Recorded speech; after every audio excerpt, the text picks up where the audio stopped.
Our second sound is E. While this is a common sound in many languages, there may be small differences that you need to pay attention to. In American English, the E sound is pronounced strongly.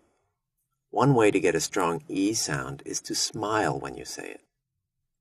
That is why when you go to get your picture taken in the U.S., people will often tell you to say cheese.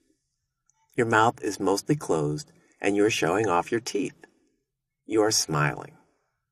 The E sound is the first sound in the E-I-A triplet. As we noted before, the E sound is also frequently heard at the very end of the I and A vowel sounds.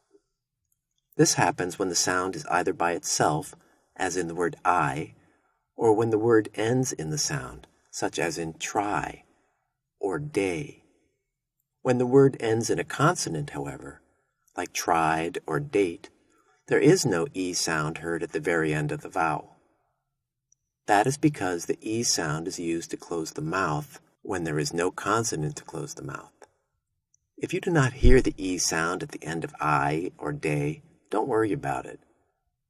Over time, your ear will get better and you will start to hear it. Here are 11 common English words that use the E vowel. He, be, we, each, she, these, see, year, mean, three, need. As you practice these words, keep your mouth in pretty much the same position. The vowel sounds are mostly what determine the shape of the mouth, so you should be able to keep your mouth relatively stable as you speak the words in this list. To really hear the E sound at the end of I and A, practice the triplet by opening your mouth just a little more for the next vowel sound. By a little more, I mean from top to bottom or vertically. You should keep the horizontal width the same for all three sounds, which is already very wide. You will notice that you must close your mouth a little to finish the I and A sounds. And that is where you will hear the E vowel sound at the very end.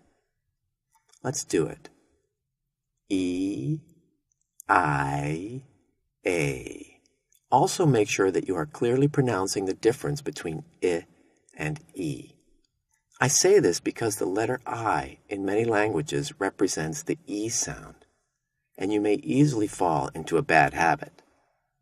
Hit, heat, it, eat. If you are Italian, this is a very important difference. Do not say Italy. Your country is called Italy in English, even though we do love to eat Italian food in America. Do you hear the difference? Italian food, not Italian food. Italy, not Italy.